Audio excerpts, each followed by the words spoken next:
सत श्री अकाल सारा दा स्वागत है। देख रहे हो program immigration insights with Mandeep.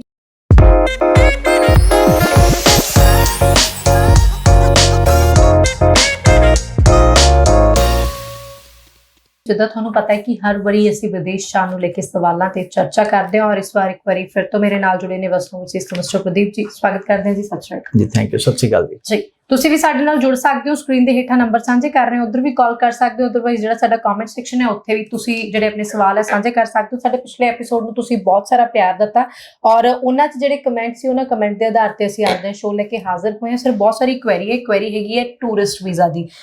Brief ਦੇ ਵਿੱਚ ਅੱਜ ਚਰਚਾ ਕਰਾਂਗੇ ਟੂਰਿਸਟ ਵੀਜ਼ਾ ਤੇ। ਮੇਰਾ ਸਭ ਤੋਂ ਪਹਿਲਾ ਟੂਰਿਸਟ ਵੀਜ਼ਾ ਨੂੰ ਲੈ ਕੇ ਸਵਾਲ ਹੈ ਕਿ ਮੈਨੂੰ ਡਿਫਰੈਂਸ਼ੀਏਟ ਕਰਕੇ ਦੱਸੋ ਕਿ ਕੀ ਵਿਜ਼ਟਰ ਵੀਜ਼ਾ, ਕੀ ਟੂਰਿਸਟ ਵੀਜ਼ਾ ਔਰ ਇਹ ਵੀਜ਼ਾ ਜਿਹੜਾ ਹੈ ਇਹਦੇ ਵਾਸਤੇ ਤੁਸੀਂ रिक्वायरमेंट की नहीं है, कौन बंदा एलिजिबल किवें हो जाता है इन्हां दे लई? जी देखिए, आपने पूछा है टूरिस्ट वीजा और विजिटर वीजा में डिफरेंस।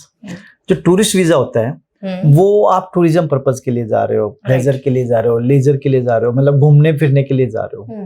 और विजिटर वीजा होता है बहुत सारे पर्पज हो सकते हैं विजिटर के।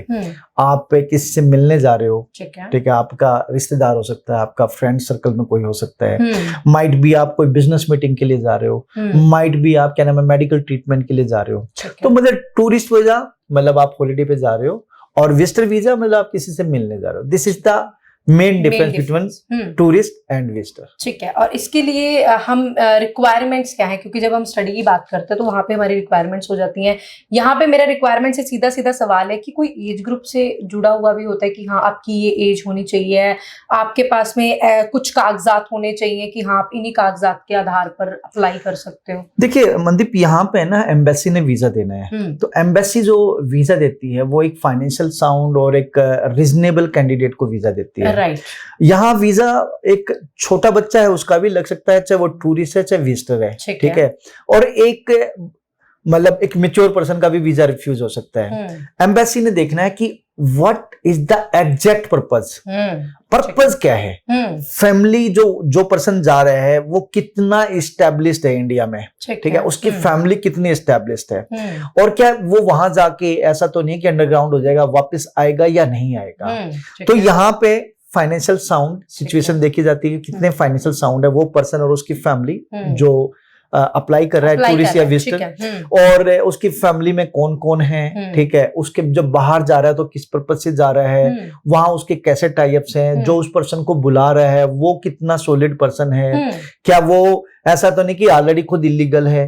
तो बहुत सारी चीजें हैं जो एम्बेसी देखती है।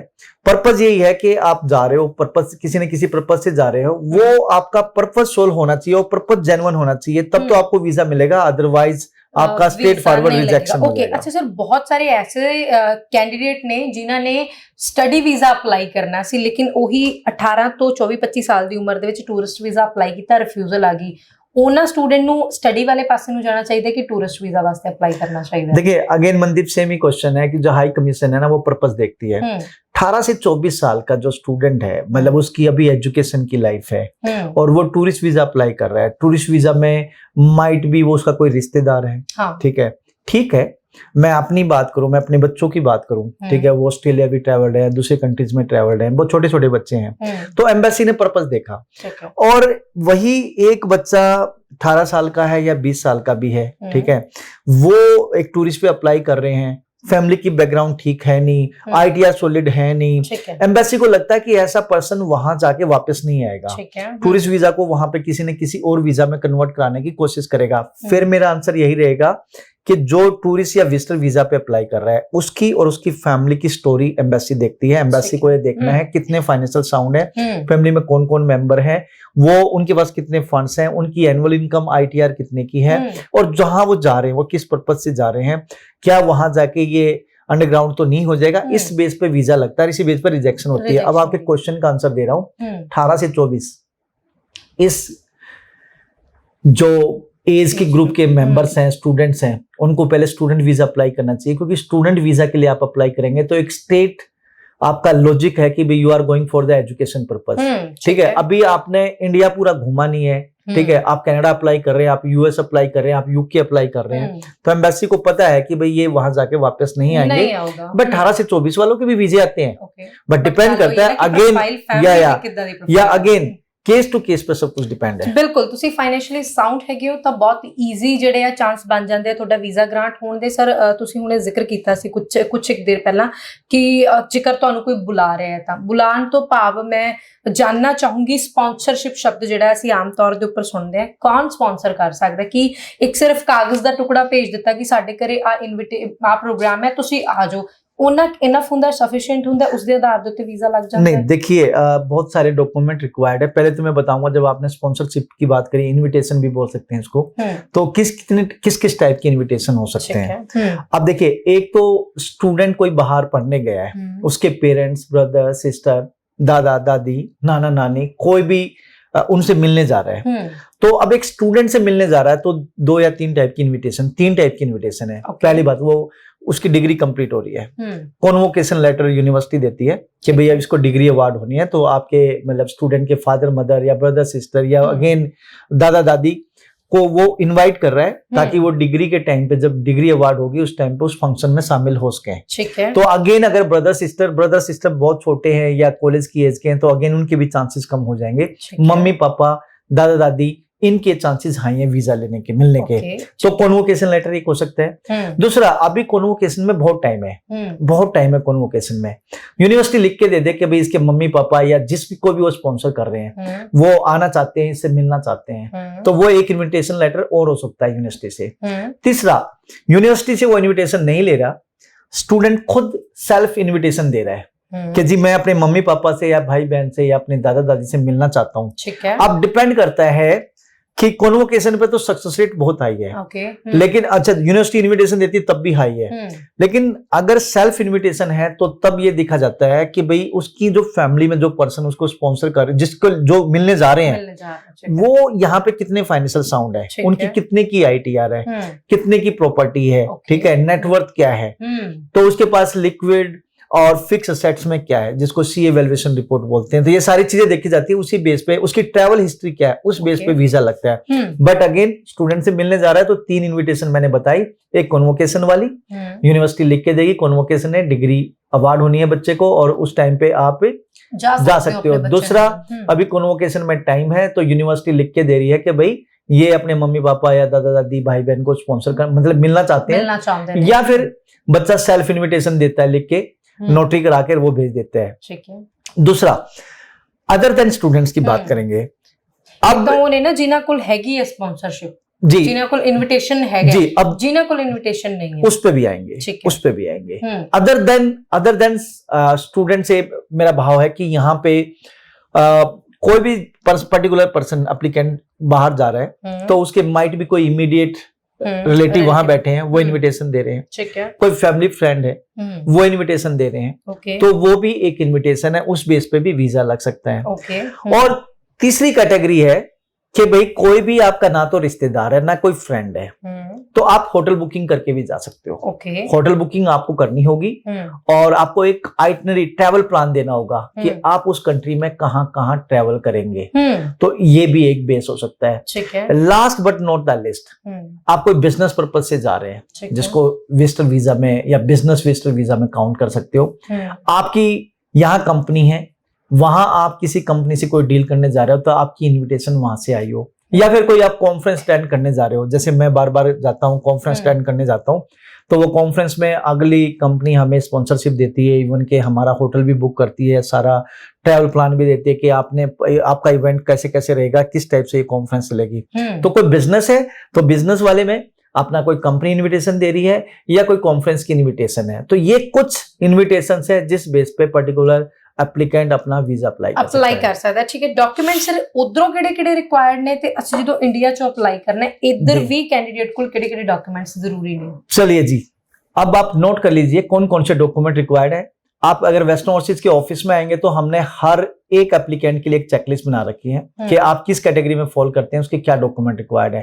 बट अगर आप ऑफिस नहीं आ सकते तो प्लीज आप नोट कर लीजिए। पहली बात, स्टूडेंट, अगर कोई स्टूडेंट वहां पे है और आप उनसे मिलने जा रहे हो तो यहाँ पे मैंने 3 कैटेगरी बताई थी कि एक तो कॉन्वोकेशन, दूसरा यूनिवर्सिटी वैसे लिख के दे रही, कॉन्वोकेशन नहीं है, या स्टूडेंट सेल्फ इन्विटेशन दे रहा है। तो एक तो कॉन्वोकेशन लेटर चाहिएगा, दूसरा स्टूडेंट के एकेडमिक, इंडिया के और कनाडा के या ऑस्ट्रेलिया के, जहां भी बच्चा पढ़ रहा है उसके वहां जो उसने 1 सेमेस्टर कंप्लीट किया, 2 किया, 3 किया, 4 सेमेस्टर किए, 5 किए, जितनी भी उसकी एजुकेशन वहां पे कंप्लीट हुई है वो उसकी मार्कशीट, फिर स्टूडेंट का आईडी कार्ड, स्टूडेंट का वीजा, जो वीजा लगे हुए हैं वो, स्टडी परमिट, इसके अलावा पासपोर्ट का फ्रंट और बैक, और साथ में अगर वो जॉब कर रहा है और वो जॉब उसकी उतनी ही टाइम की होनी चाहिए जितने टाइम के लिए उसको अलाउ है। 20 घंटे पर वीक अलाउ है तो 20 घंटे ही होना चाहिए, उस हिसाब से उतनी सैलरी उसके अकाउंट में आनी चाहिए। उससे ज्यादा आ गई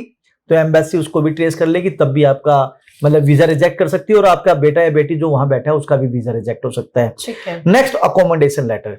बच्चा कहीं ना कहीं तो रह ही रहा है, उसका एग्रीमेंट कहीं ना कहीं तो किसी कोई लीज पे ले ही रखा होगा, तो अकोमोडेशन लेटर, ये डॉक्यूमेंट वहां से चाहिए। अगर कॉन्वोकेशन नहीं है तो यूनिवर्सिटी जो इनविटेशन लेटर दे रही वो, प्लस में जो डॉक्यूमेंट मैंने बताए, और अगर ना तो यूनिवर्सिटी मतलब अपना कोई लेटर दे रही है और ना ही उसका कॉन्वोकेशन है, तो स्टूडेंट जो सेल्फ अटेस्टेड इनविटेशन दे रहा है तो वहां जो ओथ कमिश्नर है उससे सेल्फ अटेस्टेड स्टूडेंट की इनविटेशन होनी चाहिए। साथ में रेस्ट डॉक्यूमेंट जो मैंने बताए हैं वो सारे साथ में। अब अदर देन स्टूडेंट की बात करेंगे कि स्टूडेंट नहीं है, कोई फैमिली फ्रेंड, रिलेटिव कोई भी है जो उसको स्पॉन्सर कर रहा है पर्सन को, तो इनविटेशन लेटर वो भी अगेन वहां पे ओथ कमिश्नर से रजिस्टर्ड होनी चाहिए। ठीक है। दूसरा, कोई बिजनेस करता है तो बिजनेस के डॉक्यूमेंट सारे चाहिए, ठीक है, उसका कंपनी का रजिस्ट्रेशन, करंट अकाउंट स्टेटमेंट, मैं बात कर रहा हूं जो इनविटेशन भेज रहा है उसकी, तो उसके टैक्स के पेपर। ठीक है। इसके अलावा अगर कोई जॉब कर रहा है तो एम्प्लॉयमेंट के documents, job offer letter, plus में उसके टैक्स के पेपर, सैलरी अकाउंट स्टेटमेंट, साथ में उसका जो रेजिडेंशियल स्टेटस है, कोई पीआर पे है, कोई सिटीजनशिप है, तो वो सारे डॉक्यूमेंट, साथ में उसके पासपोर्ट के फ्रंट बैक एंड जितने भी वीजा लगे हुए हैं वो सारे डॉक्यूमेंट, और अगेन अकोमोडेशन का प्रूफ, ये डॉक्यूमेंट वहां से देने होंगे। थर्ड बात करते हैं होटल बुकिंग। हाँ जी, ठीक है। अगर कोई होटल बुकिंग पे जा रहा है तो अगेन आपको जितने दिन का आपका प्लान है उतने दिन का आपने क्या नाम है होटल बुकिंग करना होगा। अब होटल बुकिंग में आप might be 2 state, 3 state, 4 state, 10 दिन का प्लान है, 15 दिन का प्लान है, जहां जिस लोकेशन में आप जा रहे हैं उस लोकेशन की आप होटल बुकिंग दीजिए। प्लस में आपका आइटनरी प्लान पूरा होना चाहिए कि आप क्या क्या वहां पे देखेंगे, पूरा आपका साइट सीन का जो भी आइटनरी है वो सारी होनी चाहिए। अब यहाँ पे आप अपनी खुद भी बना सकते हैं, माइट भी किसी कंपनी से, कोई ट्रेवल एजेंसी से भी आप अपना आइटनरी प्लान बनवा सकते हैं, तो ये डॉक्यूमेंट आपको देने होंगे। नेक्स्ट, लास्ट है, कोई बिजनेस करने जा रहा है, हाँ जी, ठीक है, बिजनेस पर्पज से जा रहा है, तो आपको जो भी कंपनी वहां से इनविटेशन दे रही है तो इनविटेशन लेटर, साथ में जो पर्सन आपको इनवाइट कर रहा है उसके आईडी प्रूफ, ठीक है, और जो वहां पे उसका बिजनेस हो उसकी जो एग्जिस्टेंस है उसके सारे डॉक्यूमेंट्स, ठीक है, बिजनेस के पेपर, टैक्स के पेपर, ये सारे डॉक्यूमेंट, प्लस में आपकी होटल बुकिंग, या वो अपने घर रख रहा है तो वो इनविटेशन में ये कवर करके देगा कि इसका आने जाने का खर्चा मैं इसका क्या नाम है पूरा रिस्पॉन्सिबिलिटी ले रहा हूं, तो वो सारे डॉक्यूमेंट वहां से चाहिए। कोई कॉन्फ्रेंस हो रही है तो कॉन्फ्रेंस जो हो रही है तो उसका इनविटेशन लेटर, होटल बुकिंग, साथ में जो आपने कॉन्फ्रेंस की पेमेंट की है वो सारे डॉक्यूमेंट आपको देने होंगे, तभी जाके जिस भी कंट्री के लिए आप अप्लाई कर रहे हैं वो एम्बेसी सेटिस्फाई होगी। अब हम बात करेंगे जो इंडिया से डॉक्यूमेंट है, जो इंडिया से डॉक्यूमेंट है, जो भी पर्सन है, जो पर्सन जा रहा है, चाहे वो बिजनेस पे जा रहा है, ठीक है, या वो क्या नाम है किसी से मिलने जा रहा है, एम्बेसी देखना चाहती है कि इंडिया में उसका स्टेटस क्या है, ठीक है। तो यहाँ पे अगर आप बिजनेस करते हैं तो आपको अपने बिजनेस के सारे डॉक्यूमेंट्स देने होंगे, ठीक है, अपने भी और अपनी की फैमिली, इमीडिएट फैमिली के भी, ठीक है। जैसे एक बिजनेस करते हैं तो बिजनेस का रजिस्ट्रेशन, जीएसटी नंबर, ठीक है, करंट अकाउंट स्टेटमेंट, ठीक है, आपने कोई एफडी, सेविंग, पीएफ, किसी मोड में पैसा रखा हुआ है वो सारे, आपके बिल बुक्स, ठीक है जी, ये सारे डॉक्यूमेंट, प्लस में आईटीआर, 2 साल 3 साल की आईटीआर, आपका लेटर हेड, आपका बिजनेस कार्ड, ये सारे डॉक्यूमेंट आपको देने होंगे। अगर आप जॉब करते हैं, आइदर प्राइवेट आइदर गवर्नमेंट, ठीक है, तो जॉब के documents, departmental ID card, government job है जीपीएफ, ईपीएफ की एनुअल स्टेटमेंट, आपकी salary account statement, FD, saving, post office, जितना भी एफडी जो पैसा आपने किसी न किसी मोड में सेव कर रखा है वो। प्राइवेट जॉब है तो अगेन आपका बिजनेस कार्ड होगा, विजिटिंग कार्ड, आपका appointment letter, work experience certificate, salary cash आ रही तो कैश की स्लिप, अकाउंट में आ रही है तो अकाउंट स्टेटमेंट, और आईटीआर। गवर्नमेंट जॉब वाले को फॉर्म 16 और आईटीआर लास्ट 2 ईयर 3 ईयर की, और जो प्राइवेट जॉब कर रहे हैं अगर उनके भी फॉर्म 16 हो सकते हैं तो फॉर्म 16 और या आईटीआर, ये आपको 2 साल 3 साल के देने होंगे। ठीक है, जी। कोई एग्रीकल्चरिस्ट है, एग्रीकल्चरिस्ट है तो तहसीलदार इनकम सर्टिफिकेट, फर्द, जवाबंदी और जे फॉर्म, ये सारे डॉक्यूमेंट हिंदी में पंजाबी हैं तो उसकी इंग्लिश ट्रांसलेट करनी होगी। साथ साथ में चाहे आप बिजनेस कर रहे हैं, चाहे आप जॉब कर रहे हैं, या आप एग्रीकल्चरिस्ट हैं, तो आपको सीए वैल्यूएशन रिपोर्ट भी बनवानी चाहिए। पूरी फैमिली को क्लब करके, फैमिली में मम्मी पापा, दादा दादी, भाई बहन, सेल्फ, आपका स्पाउस, ये सब के जितने भी डॉक्यूमेंट हैं, लाइक फिक्स असेट्स हैं, लिक्विड है, आपके पास किसी भी मोड में सेविंग है, एफडी है, पोस्ट ऑफिस में पैसा है, गोल्ड है, शेयर है, डिवेंचर है, ठीक है। इसके अलावा आपने कोई प्रॉपर्टी खरीद रखी हो, प्रॉपर्टीज हैं, साथ साथ में गोल्ड तो मैं शायद बता ही चुका हूं, साथ साथ में इसके अलावा गाड़ी है, ट्रैक्टर है, मोटरसाइकिल है, जो भी आपका लिक्विड और फिक्स्ड है उसकी सीए वैल्यूएशन रिपोर्ट, और साथ साथ में सीए वैल्यूएशन रिपोर्ट के साथ साथ में जो जो चीजें मेंशन की हैं उन सब की क्या नाम है एविडेंस भी होने चाहिए। कोई ट्रैक्टर है तो ट्रैक्टर की आरसी होनी चाहिए, कार है तो कार की आरसी होनी चाहिए, प्रॉपर्टी है तो उसकी रजिस्ट्री होनी चाहिए, गोल्ड है तो उसका आपने बैंक से उसकी रिसिप्ट होनी चाहिए, एफडी है तो एफडी की फोटोकॉपी होनी चाहिए, सेविंग है तो उसकी स्टेटमेंट होनी चाहिए, शेयर है तो शेयर की फोटोकॉपी होनी चाहिए, इंश्योरेंस है तो इंश्योरेंस की कॉपी होनी चाहिए। हर चीज जी डॉक्यूमेंट्स होने जरूरी जी जी, जो भी आप सीए वैल्यूएशन रिपोर्ट में डाल रहे हैं उसका एविडेंस आपको देना होगा।